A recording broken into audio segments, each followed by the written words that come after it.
Welcome back to the Crypto Minute.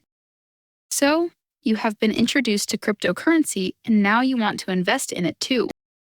Before you actually do any trading, you must establish and activate a cryptocurrency wallet.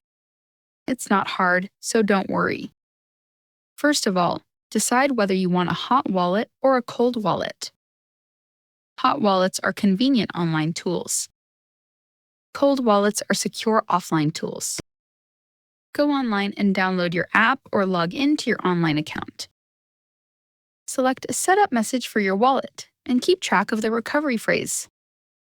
The recovery phrase is the security key you need to access your currencies if you lose access to your wallet. Add money to your wallet by buying some crypto on an exchange and then transferring it over. Super easy, right? With that's out of the way, you are ready to start off on your crypto journey. If you found this video helpful, you know what to do. Like, share, comment, and subscribe. Thanks for watching.